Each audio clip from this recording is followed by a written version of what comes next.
Assalamualaikum warahmatullahi wabarakatuh. Selamat datang di channel kelas biologi SMA. Pada pertemuan kali ini kita akan mempelajari tentang Kingdom Plantae. Kita akan bahas tuntas tentang Kingdom Plantae ini.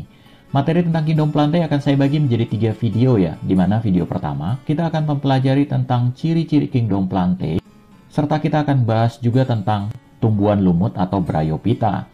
Pada video kedua nanti kita akan belajar tentang tumbuhan paku atau Pteridophyta. Sedangkan di video terakhir, yaitu yang ketiga, kita akan belajar tentang tumbuhan berbiji atau Spermatophyta. Ya, sebelum kita mulai, jika kalian merasa video ini bermanfaat buat kalian, jangan lupa subscribe dan like video ini.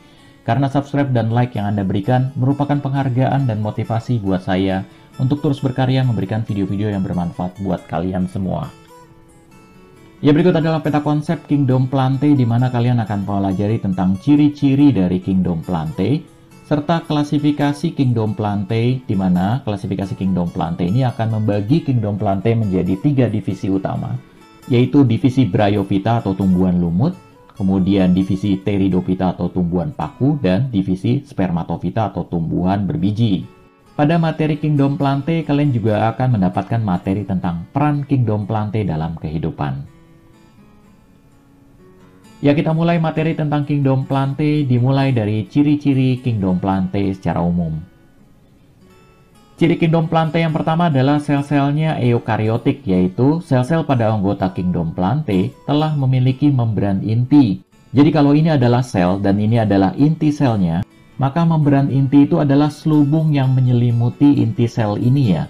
Hati-hati ketukar dengan membran sel. Kalau membran sel itu bagian luarnya, yang ini nih ya, yang menyelimuti sel.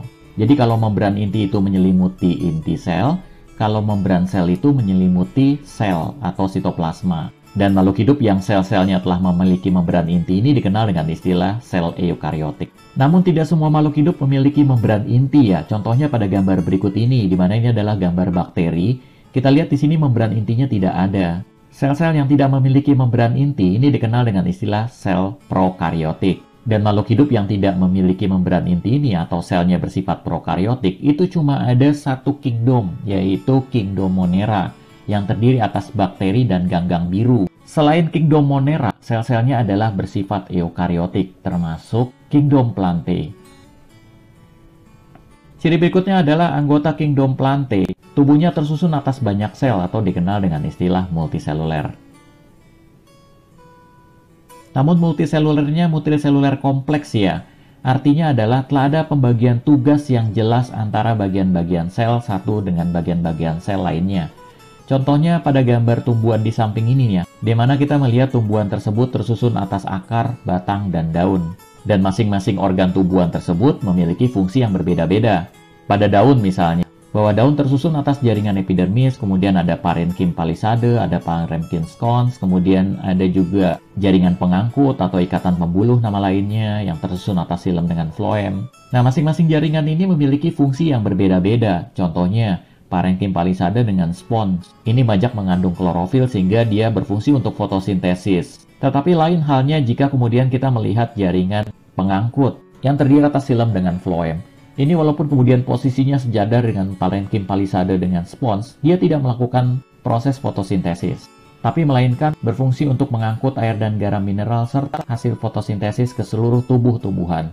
Jadi dalam hal ini, masing-masing kelompok selnya memiliki fungsi yang berbeda-beda.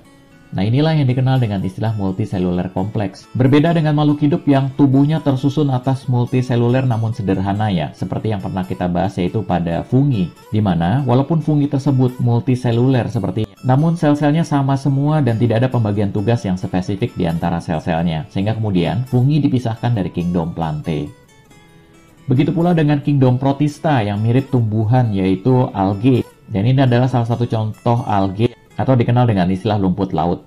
Rumput laut ini telah memiliki klorofil sehingga dia bisa fotosintesis, namun sel-selnya itu sama seperti fungi, yaitu tidak ada pembagian-pembagian tugas yang spesifik antara satu kelompok sel dengan kelompok sel lainnya. Dan kalau kita amati lebih lanjut, di sini tidak ada struktur seperti daun atau batang atau akar tuh nggak bisa dibedakan antara satu dengan lainnya. Nah, struktur yang tidak bisa dibedakan antara akar, batang, dan daun ini dikenal dengan istilah talus, yaitu makhluk hidup atau tumbuhan yang belum bisa dibedakan antara organ akar, batang, dan daunnya.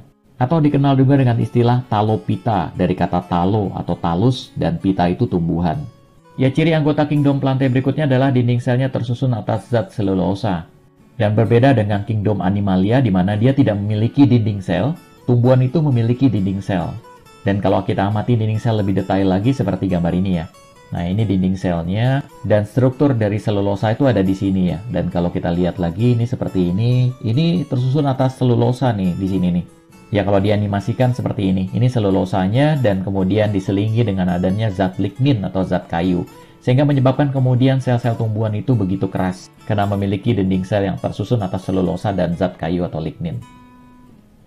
Ya, ciri selanjutnya adalah seluruh anggota kingdom Plantae itu memiliki klorofil atau zat hijau daun. Hati-hati bedakan dengan kloroplas ya. Kalau kloroplas itu adalah butir hijau daun dan kalau kalian lihat di sini butir-butir ini adalah kloroplas. Jadi ini adalah kloroplas, kloroplas, kloroplas, kloroplas. Nah, yang membuat butir hijau daun ini berwarna hijau karena di dalamnya terkandung klorofil. Jadi klorofil itu zat warna hijau daun yang menyebabkan kloroplas berwarna hijau. Fungsi klorofil sendiri adalah untuk mengubah senyawa-senyawa anorganik menjadi senyawa-senyawa organik atau dikenal dengan istilah zat makanan. Sehingga seluruh anggota kingdom Plantae itu mampu untuk membuat makanannya sendiri dan dikenal dengan istilah autotrof.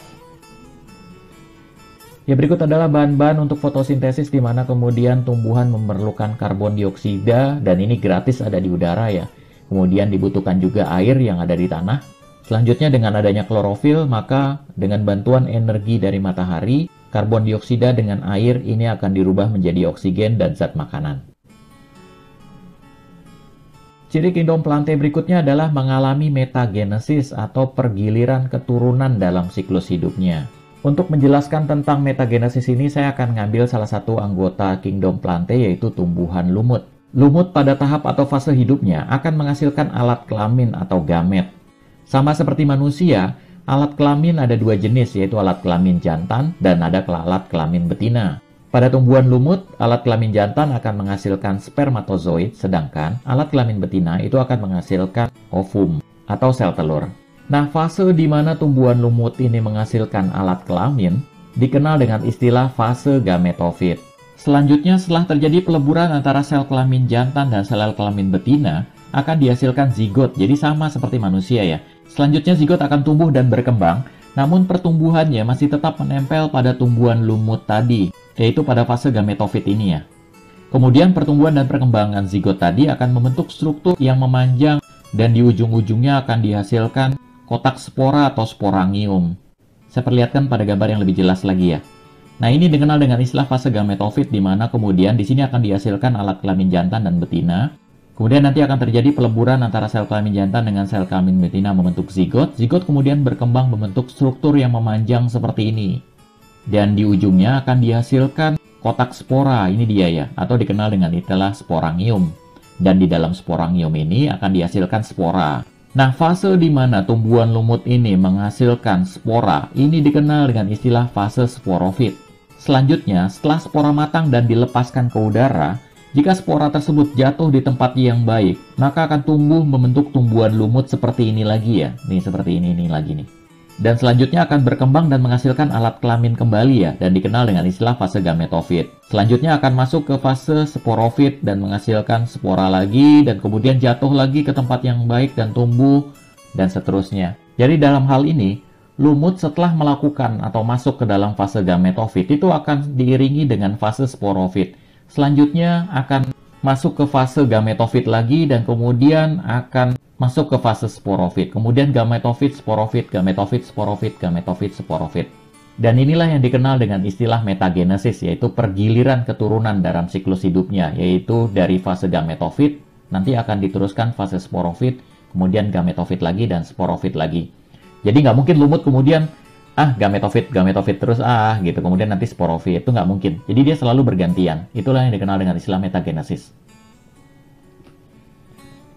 Ciri kingdom Plantae berikutnya adalah dapat menyimpan cadangan makanan dalam bentuk senyawa pati. Kalau kita lihat sel di samping ini, yang ungu-ungu ini, yang bulat-bulat besar-besar ini adalah butiran-butiran pati atau amilum yang disimpan oleh tumbuhan sebagai cadangan makanan. Jadi ini dinding selnya ya. Ini sitoplasmanya, nah ini butiran-butiran pati ini nih. Jadi butiran-butiran pati atau amilum ini akan dibentuk oleh kingdom plantae jika hasil fotosintesis dalam bentuk zat makanan jumlahnya berlebih dari yang dibutuhkan oleh tumbuhan tersebut untuk metabolisme. Ya, selanjutnya kita bahas tentang klasifikasi kingdom plantae.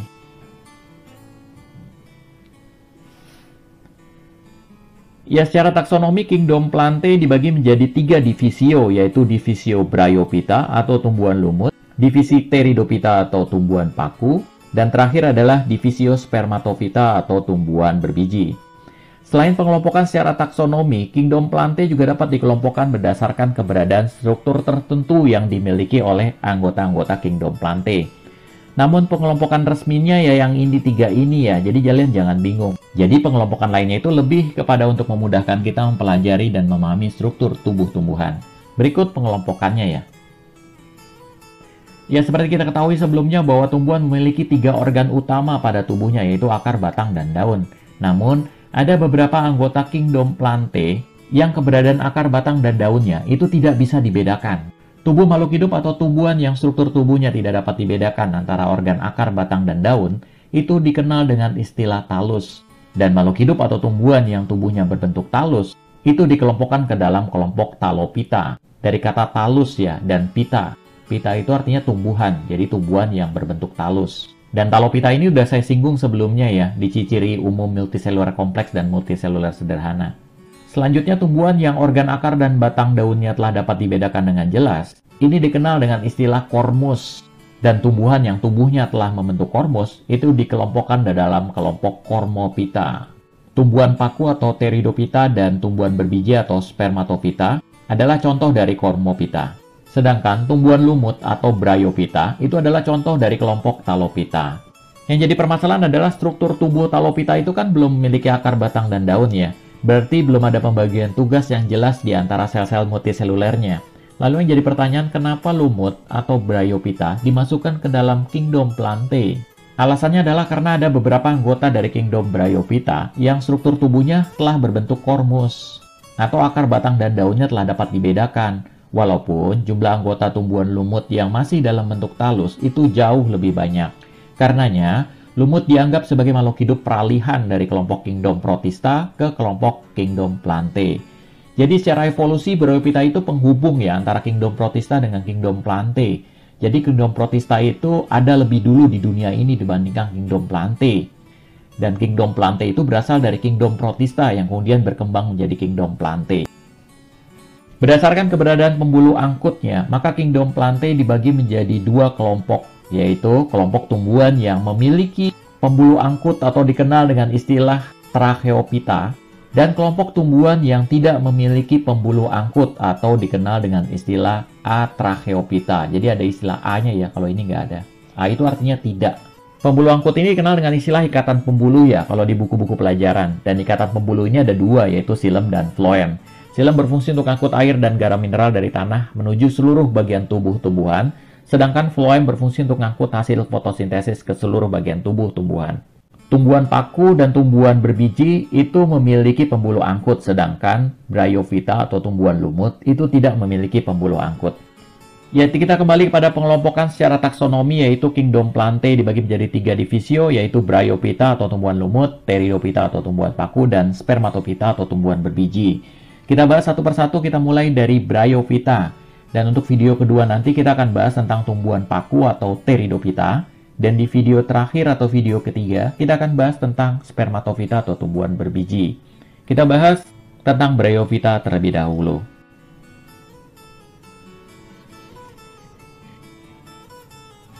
Ya, Bryophyta berasal dari kata bryo atau lumut, dan phyta berasal dari kata phyton atau tanaman. Jadi Bryophyta adalah tanaman lumut.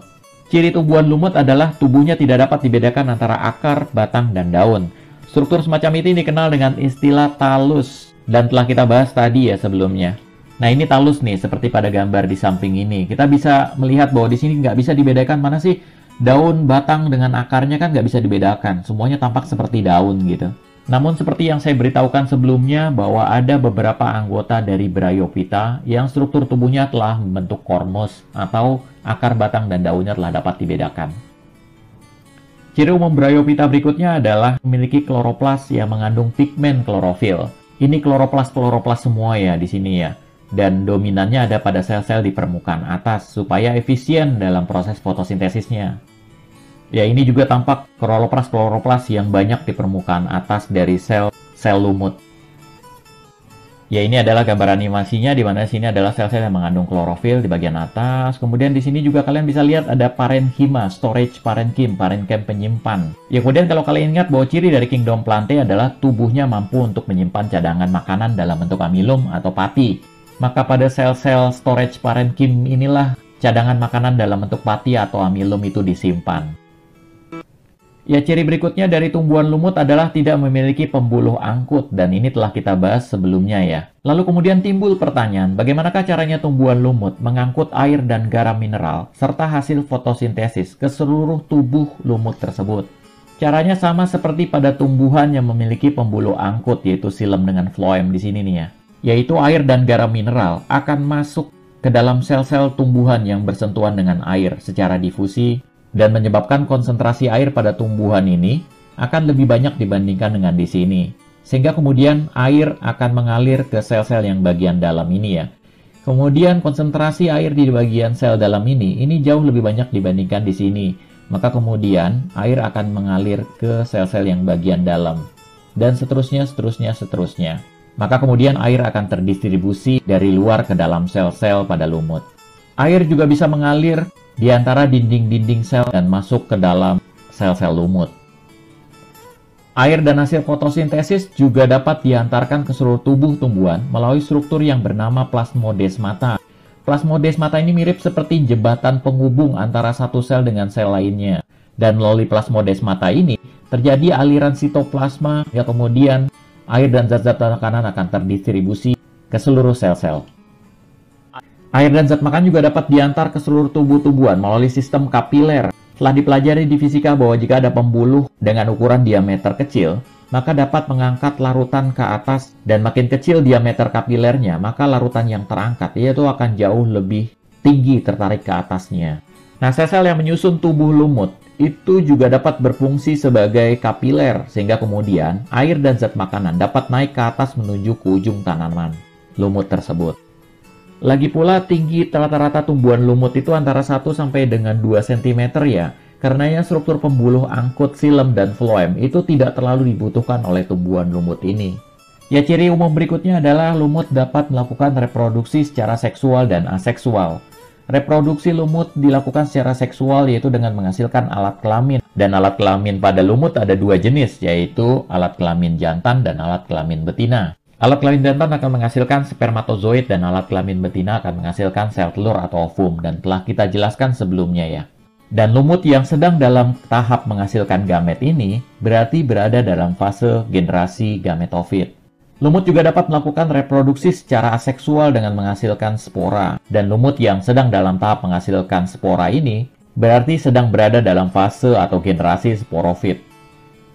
Ya, jadi ini adalah fase gametofit, telah dijelaskan sebelumnya ya, dan ini adalah fase sporofitnya. Dan ciri lumut berikutnya adalah mengalami metagenesis, yaitu pergiliran keturunan dari generasi gametofit ke generasi sporofit, kemudian balik lagi gametofit, kemudian sporofit, gametofit, sporofit, dan seterusnya. Jadi ada pergiliran keturunan, dan itu dikenal dengan istilah metagenesis dan telah dijelaskan sebelumnya.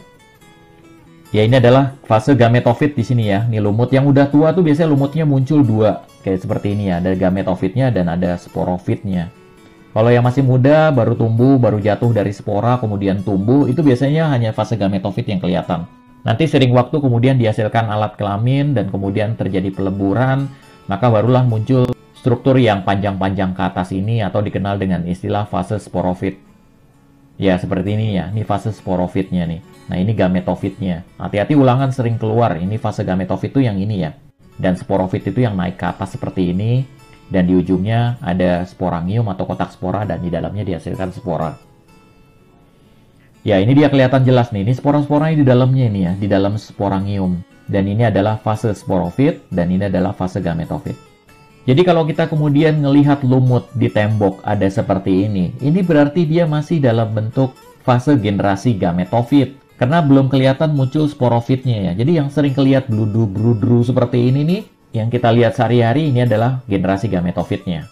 Ya, tubuh lumut generasi gametofit yang kita lihat sehari-hari, ini sel-selnya terdiri atas kromosom yang tidak berpasangan atau dikenal dengan istilah haploid atau N. Sedangkan tumbuhan lumut generasi sporofit, itu kromosomnya berpasangan atau diploid atau 2N. Terus timbul pertanyaan, apa sih haploid, apa sih itu diploid gitu ya, bikin bingung aja, apa itu kromosom gitu ya. Ini pernah saya jelaskan sebenarnya di Kingdom Fungi, tapi saya review sedikit aja buat kalian nih. Ya, jadi begini, untuk memudahkan kalian pelajari tentang kromosom, haploid, diploid, saya ambil contoh manusia. Tubuh manusia itu memiliki buku resep cara bikin manusia. Jadi dari ujung kepala sampai dengan ujung kaki, itu ada buku resepnya. Dan buku resep ini dikenal dengan istilah materi genetik. Dan materi genetik ini disimpan di dalam inti sel. Ya, kalau ini dia adalah inti sel, mana materi genetiknya? Ini benang-benang kromatin. Jadi benang-benang kromatin itu adalah materi genetik kita, yaitu mirip seperti buku resep cara bikin kita. Jadi cetakannya itu ada di benang-benang kromatin atau di materi genetik ini. Nah, benang-benang kromatin ini nanti pada saat sel akan melakukan pembelahan diri, dia akan di-packaging atau di-pack atau di-pack supaya tidak tercecer. Itu membentuk struktur yang namanya adalah kromosom. Dan kromosom manusia itu ada 46 buah. Jadi ada 46 buah buku resep cara bikin masakan. Buku pertama misalnya cara bikin kepala, kemudian dalam-dalamannya termasuk mata, telinga, hidung. Kemudian buku resep yang kedua itu cara bikin tangan. Misal ya, contoh seperti itu. Jadi ada 46 buah buku resep di dalam tubuh manusia. Dan buku resep ini kita kenal dengan istilah kromosom. Nah, pada saat kemudian manusia ingin membentuk sel sperma atau sel telur, maka buku resep cara bikin manusia ini kan akan dikopi ke sel sperma dan sel telur tadi ya. Namun, karena sel sperma dengan sel telur itu nanti akan bergabung menjadi satu, maka buku resep yang ada di dalam sel sperma maupun sel telur itu jumlahnya separuh saja masing-masing. Jadi sperma, jumlah buku resepnya atau kromosomnya separuh dari sel-sel yang ada di dalam tubuh manusia yang lainnya.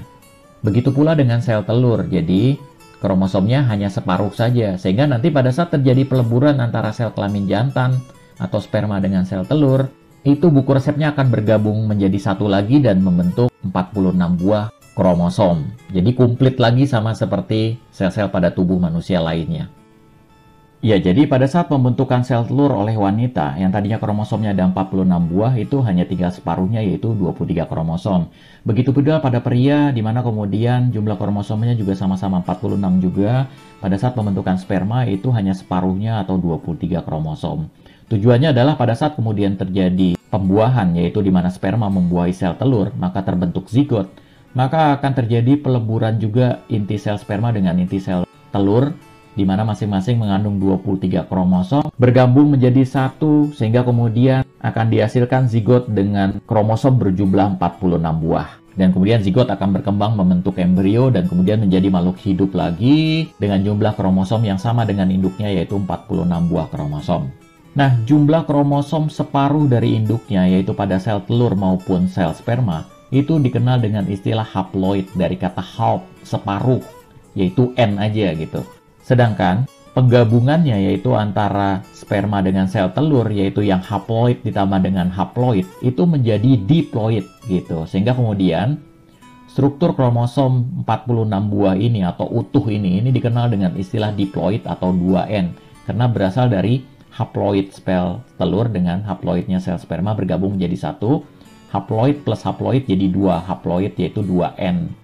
Ya, kita kembali ke sini di mana tubuh lumut generasi gametofit itu terdiri atas sel-sel kromosom yang tidak berpasangan atau haploid. Jadi gametofit di sini itu strukturnya adalah N-nya. Kenapa demikian? Karena nanti dia akan menghasilkan sel kelamin jantan atau spermatozoid dan sel kelamin betina yaitu sel telur. Itu NN, supaya nanti pada saat kemudian lebur jadi satu, itu menjadi 2N. Sama seperti tadi, jadi sperma itu N dan sel telur juga N. Sehingga nanti begitu kemudian gabung menjadi satu dan kemudian berkembang membentuk fase sporofit, ini udah 2N. Jadi generasi gametofit itu kromosomnya adalah haploid ya, atau N. Sedangkan generasi sporofit itu sel-selnya mengandung kromosom yang berpasangan atau utuh tadi ya, yang diploid 2N tadi. Dan ulangan sering ditanya juga ini ya, generasi gametofit itu haploid atau diploid, seperti itu ya. Jadi kalian harus paham ini, logikanya harus paham dulu. Jadi tumbuhan lumut yang kita lihat sehari-hari yang di generasi gametofit ini sebenarnya masih haploid ya. Yang kita lihat sehari-hari itu haploid. Berbeda dengan manusia yang kita lihat sehari-hari itu adalah yang diploidnya. Karena yang paling tampak itu adalah tubuh kita kan, bukan sel kelamin kita. Tapi berbeda dengan tumbuhan lumut, yang terlihat justru adalah yang haploidnya. Dan ini sama dengan yang fungi kemarin yang telah kita pelajari di reproduksi fungi. Sehingga kemudian tumbuhan lumut dalam generasi sporofit ini itu adalah 2N. Tapi nanti kemudian pada saat pembentukan sporanya, itu akan terjadi pengurangan jumlah kromosom ya, karena nanti terjadi proses meiosis, yaitu pengurangan kromosom sama seperti layaknya pada saat pembentukan sperma dengan sel telur pada manusia. Ya, berikut adalah daur hidup tumbuhan lumut di mana spora, kemudian pada saat kemudian jatuh di tempat yang baik, dia akan tumbuh membentuk protonema. Protonema kemudian akan tumbuh membentuk tumbuhan lumut dewasa yang kita lihat sehari-hari ya, yang ini ya. Dan selanjutnya, tumbuhan lumut dewasa ini akan menghasilkan alat kelamin jantan dan betina. Alat kelamin jantan itu namanya adalah antheridium dari kata antena, jadi ngapalinnya gampang ini. Kemudian archegonium itu lawannya, itu alat kelamin betina. Antheridium akan menghasilkan sel kelamin jantan, namanya adalah spermatozoid, sedangkan archegonium akan menghasilkan sel kelamin betina, namanya adalah ovum atau sel telur. Spermatozoid dengan ovum kemudian lebur menjadi satu membentuk struktur yang bernama zigot. Dan zigot kemudian berkembang membentuk struktur yang namanya sporogonium, yang struktur yang ini nih ya. Jadi ada tangkainya atau stalknya, kemudian di ujungnya ada sporangium. Dan di dalam sporangium terdapat spora. Maka kemudian setelah sporogonium terbentuk, yaitu badan atau struktur panjang seperti ini, itu dihasilkan spora. Kemudian spora nanti akan jatuh di tempat yang baik, tumbuh membentuk protonema. Kemudian protonema akan tumbuh membentuk tumbuhan lumut dewasa. Kemudian tumbuhan lumut dewasa akan menghasilkan alat kelamin dan seterusnya sampai kemudian terbentuk zigot lagi dan membentuk badan sporogonium seperti ini ya. Nah, ada beberapa buku yang kemudian setelah sporogonium itu tidak langsung spora, tapi melainkan ada sporangium. Jadi zigot, sporogonium, sporangium, baru spora. Tapi ada beberapa buku yang kemudian tidak memasukkan sporangium, jadi begini aja gitu. Alasannya sebenarnya simple, karena sporogonium itu kan struktur tangkai ini plus dengan sporangium. Maka kemudian kalau ditambahkan sporangium itu jadi aneh, jadi double. Seolah-olah sporogonium itu hanya tangkai ini aja, padahal sporogonium itu kan tangkai yang ini plus dengan sporangium. Tapi nggak apa-apa, supaya kalian nggak jadi bingung ya. Jadi kalau ada 1, 2, 3, ada 4, kemungkinan besar sporangiumnya masuk. Jadi zigot, sporogonium, sporangium, kemudian di dalam sporangium ini dihasilkan spora. Tapi beberapa buku yang hanya 1, 2, 3 seperti ini, berarti sporangiumnya itu udah jadi satu dengan sporogonium. Ya, fase di mana kemudian tumbuhan lumut menghasilkan alat kelamin seperti ini ya. Ini dikenal dengan istilah fase gametofit. Dan ciri khasnya adalah menghasilkan gamet atau sel kelamin atau alat kelamin. Kemudian kromosomnya haploid, lihat ya, spora itu kan N. Ini juga N, N, N, N, N. Begitu kemudian N menghasilkan spermatozoid juga N, kemudian N. Jadi fase gametofit itu ciri khasnya kromosomnya haploid ya di sini. Kemudian usianya lebih panjang, karena yang kita lihat di sini adalah tumbuhan lumut dewasa yang sehari-hari itu kan yang ini ya. Jadi usianya lebih panjang. Kemudian punya klorofil karena untuk fotosintesis. Nah, pada saat kemudian spermatozoid dengan ovum itu lebur, maka kemudian N tambah N jadi 2N atau diploid ya. Dan ini adalah struktur zigot, jadi zigot itu diploid. Nah, kemudian zigot membentuk sporogonium, yang sporogonium ini masih 2N ya. Masih diploid, jadi struktur memanjang ke atas itu adalah 2N. Nah, kemudian pada saat kemudian sporangium membentuk spora, itu terjadi pembelahan meiosis, yaitu pembelahan sel di mana kemudian dihasilkan jumlah kromosomnya separuh dari jumlah induknya, sehingga kemudian spora itu jadi N. Nah, fase di mana kemudian tumbuhan lumut ini menghasilkan spora, itu dikenal dengan istilah fase sporofit. Jadi ciri khas dari fase sporofit itu adalah menghasilkan spora, kemudian kromosomnya diploid ya, kecuali spora itu sendiri. Kemudian usianya pendek karena begitu kemudian nanti spora terbentuk ya udah mati dia, musnah lagi gitu, hilang. Dan selain itu fase sporofit ini tidak ada klorofil ya di batang atau daunnya, itu nggak ada karena kan strukturnya cuma ke atas seperti itu aja, kemudian ada sporangium di atasnya. Dan tidak terjadi fotosintesis pada sporogonium tadi. Ya, berikut saya akan lihatkan protonema tumbuhan lumut dewasa, antheridium, archegonium, spermatozoid, ovum pada tumbuhan lumut. Ya, jadi spora yang jatuh di tempat yang sesuai akan tumbuh membentuk protonema. Protonema itu seperti apa sih? Protonema itu seperti ini nih jadinya. Asalnya dari satu spora, kemudian tumbuh menjadi struktur seperti ini. Nah, inilah yang dikenal dengan istilah protonema. Nanti protonema akan tumbuh menjadi gametofit atau tumbuhan lumut dewasa yang kita lihat seperti bludru-bludru tadi itu ya. Nah, ini dia. Ini dari satu sel nih, dari satu spora, ini satu spora, ini satu spora, satu spora, satu spora, satu spora yang kemudian tumbuh membentuk seperti ini. Lama-lama kemudian membesar seperti ini, kemudian nanti berkembang bentuk seperti ini. Nah, inilah yang dikenal dengan istilah tumbuhan lumut dewasa. Dan kalau dilihat lebih besar lagi ya seperti ini yang kita lihat di tembok. Ini adalah fase gametofit atau tumbuhan lumut dewasa. Ya, ini juga tumbuhan lumut dewasa yang kita lihat sehari-hari seperti ini ya. Kemudian tumbuhan lumut dewasa akan menghasilkan alat kelamin, yaitu alat kelamin jantan antheridium dan alat kelamin betina atau archegonium tadi udah kita pelajari. Nah, yang mana sih yang ini nih, di antara ini nih, yang tua-tua ini nih. Dan kalau kita lihat, nah seperti ini strukturnya nih kalau udah tua. Jadi ada yang naik ke atas seperti ini ya. Dan inilah yang dikenal dengan istilah gametangium atau alat kelamin atau alat perkembangbiakan. Dan gametangium itu ada dua jenis ya, antheridium dan archegonium. Mana sih antheridium, mana archegonium? Antheridium itu yang bentuknya seperti bunga ini nih ya, yang ujungnya ini antheridium nih. Sedangkan archegonium itu kayak daun kelapa nih, seperti ini nih. Jadi mirip kayak pohon kelapa ya. Ini antheridium, ini archegonium. Ini antheridium, antheridium, antheridium, archegonium, archegonium, archegonium, archegonium. Ya, ini adalah antheridiumnya, ini seperti ini, dan archegoniumnya yang ini ya. Ya, ini archegonium, ini antheridium, antheridium, antheridium, ini antheridium. Ini juga sama, ini archegonium, archegonium, ini antheridium, antheridium. Jadi di antara lumut ini, tumbuhan lumut ini akan muncul gametangium atau alat kelamin atau alat perkembangbiakan. Jadi kalau kelihatannya tuh, kalau nggak perhatiin tegas-tegas atau ngejelasin banget, itu nggak akan kelihatan, disangkanya sama aja kayak beludru-beludru tadi ya, seperti itu. Jadi ini adalah antheridium. Nah, di antheridium ini di satu kayak daunnya ini ya, kayak daun ini nih yang bulat, satu lobus ini. Ini kemudian di dalamnya itu ada kumpulan sel-sel yang dikenal dengan istilah spermatozoid tadi. Jadi dihasilkannya tuh di bulatan ini, di tengah-tengahnya ini ada struktur bulat seperti ini ya. Bukan gede gini ya, tapi ini kumpulan ya. Jadi ini terdiri atas banyak spermatozoid.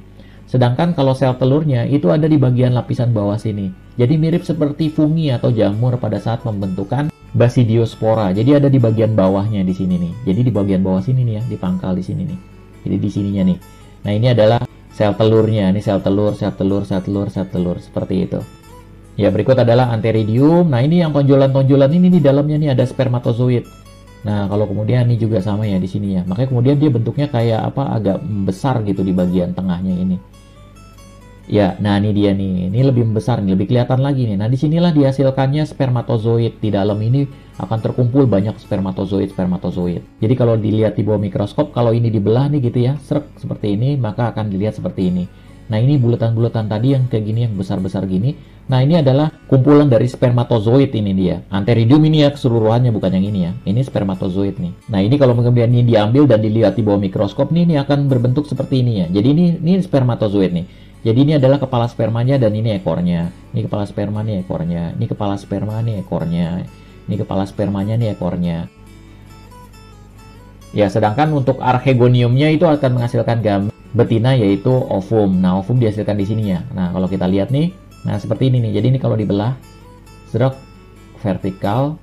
Nah, seperti ini bentuknya. Nah, ini ovum-ovumnya nih di sini nih. Di sini ada ya, hanya pada saat pembelahan, pada saat pembuatan mikroskop, ini dia kelepas mungkin. Nah, ini ada kayak gini nih. Ini ovum-ovumnya nih. Ini ovum yang warna merah. Nah, ini kalau dibesarkan jadi gini. Ini ovum, nih ovum. Nah, di sini ada tempat untuk masuknya ovum ya di sini ya. Sperma pada saat mau membuahi itu dia akan masuk ke sini nih. Akan masuk ke sini, kemudian spermanya akan bergerak dan kemudian membuahi sel telur atau ovum. Nah, karena spermatozoid itu memiliki flagel dan bergerak bukan terbang, maka kemudian itulah kenapa kemudian lumut itu tumbuhnya banyak di tempat yang lembab atau mengandung air. Karena nanti spermatozoidnya itu dengan bantuan medium air akan berenang-renang dan kemudian sampai ke ovum. Karena kan spermatozoid nggak terbang kemarinya, tapi melainkan menggunakan flagelnya bergerak di antara air dan kemudian membuahi ovum tadi. Masuk lewat sini nih, ada lubang di sini. Ya, setelah terjadi peleburan antara sel spermatozoid dengan sel telur atau ovum, maka kemudian terbentuklah zigot. Dan zigot kemudian berkembang membentuk embrio. Embrio kemudian nanti akan tumbuh membentuk struktur yang namanya sporogonium yang gini ya, naik ke atas terus. Nah, seperti ini nih sporogonium. Nah, sporogonium itu terdiri atas tangkai sporangium atau namanya seta. Kemudian ada sporangium di atasnya atau dikenal juga dengan istilah kapsul. Ya, berikut adalah struktur archegonium di mana di dalamnya terdapat sel telur yang telah dibuahi dan berkembang membentuk zigot. Kemudian zigot akan berkembang membentuk embrio, dan kemudian nanti embrio akan membentuk struktur memanjang seperti ini ya, yang dikenal dengan istilah sporogonium. Dan nanti di ujung sporogonium ini akan dihasilkan sporangium. Ya, jadi ini adalah kapsulnya tadi, atau sporangium, kemudian ini seta, dan kapsul dengan seta inilah yang dikenal dengan istilah sporogonium, dan ini ada dalam fase sporofit. Dan ini adalah fase gametofit. Dan ini sporofit, lebih jelas lagi, ini tangkainya atau seta, ini kapsulnya atau sporangiumnya. Ya, ini adalah sporangium yang udah mulai matang ya, atau kapsul yang udah mulai matang. Nah, di dalam kapsul ini ada gerigi-gerigi seperti ini ya. Ini dikenal dengan istilah operculum. Nah, nanti pada saat kemudian spora ini masak, operculumnya ini akan terlepas atau terbuka, sehingga kemudian spora bisa keluar. Ini operculum nih. Nah, ini udah mulai matang nih, udah mulai keluar-keluar ya. Nah, kan nanti akan dilepaskan semuanya. Jadi seperti ini kebuka operculumnya. Ya, ini adalah operculum yang mulai terbuka ya. Nah, ini sporanya udah mulai kelihatan nih. Nah, nanti disemburkan seperti ini nih. Dan semburnya biasanya ketiup angin ya. Jadi goyang, kemudian terpencar. Nah, pada saat kemudian spora jatuh ke tempat yang baik, dia akan tumbuh membentuk protonema. Ya, selanjutnya kita bahas bahwa pada manusia kan ada jenis kelamin laki-laki, kemudian ada jenis kelamin wanita gitu ya. Tadi kalau kita lihat lumut kan, Antheridium dengan Archegoniumnya kan bersama-sama begitu kan, ada dalam satu tumbuhan lumut gitu. Berarti dalam satu makhluk hidup lumut itu ada dua alat kelamin, begitu kan? Seperti itu. Nah, pada lumut itu berdasarkan keberadaan alat kelaminnya, yaitu Antheridium dan Archegonium, maka kemudian kita bisa bagi lumut menjadi dua kelompok, yaitu ada yang dikenal dengan istilah lumut homotalus, yaitu lumut berumah satu, atau dikenal juga dengan istilah monoecious, dari kata mono ya, satu. Nah, lumut berumah satu ini adalah di mana kalau Archegoniumnya dan Antheridiumnya itu berada dalam satu tumbuhan yang sama. Jadi logikanya tuh seperti manusia yang kemudian ada dua alat kelamin gitu, ada kelamin jantan dengan kelamin betinanya dalam satu tubuh manusia. Nah, seperti pada gambar ini ya, di mana kemudian ini adalah Archegonium, ini Antheridiumnya. Jadi dari satu tumbuhan lumut kan ini ya. Ini juga sama. Ini lumut berumah satu, di mana kemudian alat kelaminnya dari satu tumbuhan lumut ini itu didapatkan dua alat kelamin, yaitu Antheridium, ini yang jantannya, ini Antheridium, dan Archegoniumnya dalam satu tumbuhan lumut. Ya, ini juga ada Antheridiumnya, kemudian ini Archegonium. Ya, selanjutnya ada juga lumut yang Antheridium dan Archegoniumnya itu tidak berada dalam satu tumbuhan lumut. Jadi Antheridium dengan Archegoniumnya terpisah ya. Ada lumut yang menghasilkan Archegonium doang, dan ada juga lumut yang menghasilkan Antheridium doang. Dan lumut semacam ini dikenal dengan istilah heterotalus, yaitu lumut berumah dua, atau dikenal juga dengan istilah dioecious. Contohnya ini ya, ini Archegonium semua nih. Kalau kalian teliti kemudian di sini nggak akan ditemukan Antheridium, jadi Archegonium. Dan nanti ada juga yang kemudian lumut yang Antheridium semua, seperti itu. Nah, kalau ini juga sama, Archegonium semua. Nah, ini Archegonium semua. Jadi gitu ya, kita nggak nemuin Antheridium. Ya, nah ini dia nih. Ini yang Antheridium semua nih. Lihat, Archegoniumnya nggak ada. Ini juga sama, seperti itu. Ya, ini juga ya. Antheridium semua. Archegoniumnya nggak ada. Ya, ini juga sama. Ya, ini juga sama nih ya. Ya, selanjutnya kita masuk ke dalam klasifikasi lumut. Lumut itu dibagi menjadi 3 kelompok, yaitu 3 klasis ya, yaitu Hepaticopsida atau lumut hati, kemudian Anthoceratopsida atau lumut tanduk, dan Bryopsida atau lumut daun. Kita bahas satu persatu, yaitu dari Hepaticopsida dulu atau lumut hati. Lumut hati ini tubuhnya masih dalam bentuk talus ya, jadi nggak bisa dibedakan antara akar, batang, dengan daunnya. Jadi kayak lembaran-lembaran begini aja semuanya, kemudian ada rhizoidnya atau akarnya di bawahnya. Batang dengan daunnya nggak bisa dibedakan. Nah, contohnya adalah Marsanthia polymorph, Ricicocarpus natans, dan Calipogea mulleriana. Yang terkenal tuh ini Marsanthia ya, yang ini nih, atau lumut hati dikenalnya. Dan ini menjadi ciri khas dari Hepaticopsida atau lumut hati. Jadi dinamakan lumut hati karena bentuknya seperti hati ya, jadi kayak gini nih, kayak love gitu ya, nih kayak gini nih, kayak ada lobus-lobusnya, seperti ini. Ya, ini adalah contoh Marsanthia. Nah, kalau kalian lihat lebih detail lagi, di sini ada struktur seperti mangkok seperti ini ya. Ya, ini juga nih ada mangkok, kemudian ada daun-daun kecilnya. Nah, ini dikenal dengan istilah gemakap. Gemakap ini adalah reproduksi secara aseksual khusus pada Marsanthia atau lumut hati. Jadi selain menghasilkan spora, dia juga menghasilkan gemakap. Nah, gemakap ini pada saat kemudian nanti ada air hujan jatuh dan kemudian mengenai gemakap ini, maka kemudian butiran-butiran kayak potongan daun ini akan terlepas dan ke bawah oleh air tadi, dan pada saat kemudian jatuh di tempat yang baik, dia akan tumbuh membentuk struktur tubuh lumut yang baru.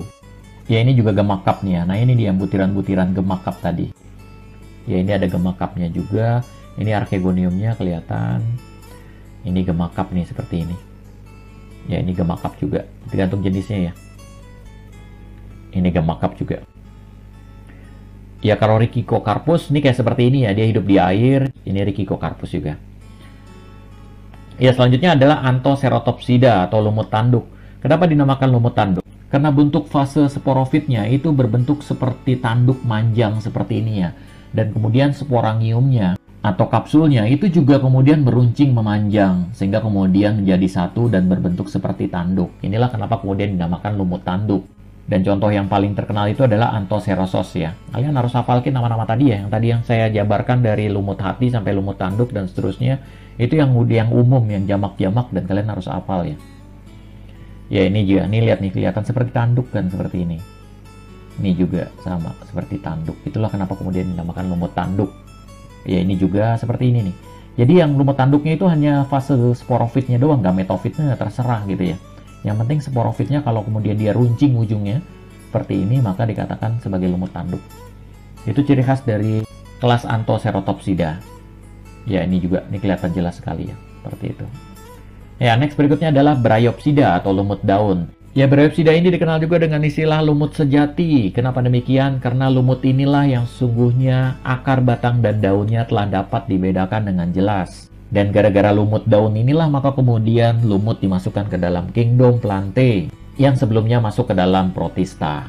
Ya, cara hidup pada lumut daun itu dia berkelompok membentuk hamparan tebal seperti bludru seperti ini ya. Dan contohnya yang paling terkenal itu adalah Polytrichum dan Sphagnum. Kalian harus hafal nih ya, Polytrichum, Sphagnum itu Bryopsida. Dan yang paling sering yang kalian lihat sehari-hari itu yang seperti di tembok-tembok itu rata-rata ada Polytrichum. Nah, seperti ini. Jadi kalau lihat di bawah kaca pembesar atau dibesarkan lagi, kita bisa melihat batang daun itu kelihatan jelas ya. Nah, ini nih. Ini kan batangnya nih. Ini daun-daunnya. Nah, ini dia sama yang nempel-nempel gini rata-rata Polytrichum. Nah, kalau Sphagnum nih seperti ini ya. Daunnya tuh khas, beda lagi. Ini batangnya udah kelihatan nih jelas nih. Kemudian akar-akarnya juga udah kelihatan jelas. Daunnya agak sedikit tebal ya dia. Seperti ini Sphagnum nih. Nah, Sphagnum seperti itu. Ya, next berikut adalah manfaat dari tumbuhan lumut.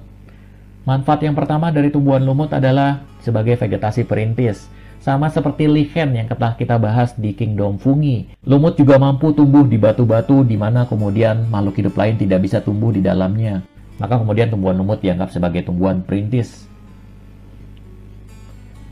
Manfaat tumbuhan lumut berikutnya adalah tumbuhan lumut mampu untuk menahan erosi, di mana kemudian kalau kita lihat di hutan ini, lumut itu biasanya tumbuh di lantai-lantai bawah hutan seperti ini. Nah, pada saat terjadi hujan, maka lumut akan menghalangi air untuk keluar atau mengalir dengan deras gitu ya, karena terhambat oleh daun-daun atau batang-batang tumbuhan lumut tadi. Sehingga kemudian mampu menahan erosi dan mengurangi bahaya banjir. Selain itu juga, air yang tertampung atau terikat oleh tumbuhan lumut tadi bisa digunakan sebagai cadangan air di musim kemarau untuk kehidupan di dalam hutan.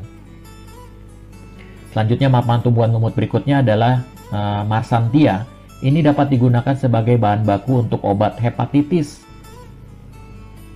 Manfaat tumbuhan lumut berikutnya adalah Sphagnum. Sphagnum ini digunakan sebagai bahan baku pembalut. Awalnya pembalut ini maksudnya adalah perban ya. Jadi pada Perang Dunia Kedua itu tahun 1918, itu banyak orang yang terluka dan membutuhkan pembalut untuk nutup lukanya sehingga tidak terjadi infeksi. Dan kemudian dicarilah bahan yang digunakan untuk menutup luka tadi, karena kapas sulit didapat pada waktu itu kena masa zaman perang, maka kemudian dicari alternatif lain yang tumbuhannya cepat untuk menghasilkan, maka kemudian diliriklah Sphagnum ini. Dan Sphagnum ini ternyata memiliki kemampuan untuk menyerap dengan baik serta antimikroba. Sehingga luka yang dibalut dengan memanfaatkan Sphagnum ini, itu akan meminimalisir terjadinya infeksi karena mengandung zat antimikroba. Dan produsen pertama yang melihat hal tersebut adalah Seluk Cotton. Namun setelah perang berakhir, stok dari pembalut atau perban ini itu dalam jumlah yang cukup banyak, sehingga kemudian harganya menjadi murah. Nah, kondisi ini kemudian dimanfaatkan oleh para suster atau perawat di rumah sakit untuk digunakan sebagai pembalut pada saat terjadi menstruasi. Dan ternyata hasilnya cukup memuaskan karena tidak perlu lagi seperti sebelum-sebelumnya di mana orang pada saat memakai pembalut itu dulunya masih menggunakan kain ya, kemudian nanti dicuci. Ada juga kalau di India itu di kainnya dimasukkan pasir, nanti pasirnya dibuang, kemudian kainnya dicuci lagi dan bisa dipakai di bulan-bulan berikutnya. Nah kalau pakai cello cotton ini dia tinggal langsung dibuang saja gitu, jadi nggak perlu dicuci-cuci lagi. Nah fenomena kemudian pembalut ini digunakan untuk pembalut menstruasi itu dianggap peluang oleh perusahaan cello cotton ini. Kemudian diproduksilah pembalut wanita untuk menstruasi. Dan terbitlah pembalut Kotex pada tahun 1920 yang bahan bakunya masih menggunakan sphagnum tadi ya. Dengan jargonnya adalah simply the laundry's problem. Jadi nggak perlu nyuci-nyuci lagi, kalau udah pakai selesai buang saja gitu. Jadi simple sehingga kemudian wanita-wanita pada saat terjadi menstruasi itu tidak perlu repot-repot lagi. Dan kemudian pembalut ini berkembang sampai sekarang dan mereknya masih ada ya, Kotex yang ini nih ya. Aduh ini bukan endorse ya, maaf ya. Tapi emang harus saya lihatkan ke kalian biar jadi pengetahuan buat kalian. Ya demikian selesai sudah materi tentang Kingdom Plantae, yaitu ciri-ciri Kingdom Plantae beserta dengan pembahasan tentang tumbuhan lumut. Sampai ketemu di video selanjutnya yaitu tentang tumbuhan paku atau Pteridophyta, dan terakhir nanti ada video ketiga juga seri dari Kingdom Plantae ini yaitu tentang tumbuhan berbiji atau Spermatophyta. Saya doakan semoga kalian belajarnya sukses dan mendapatkan nilai yang bagus-bagus. Wassalamualaikum warahmatullahi wabarakatuh.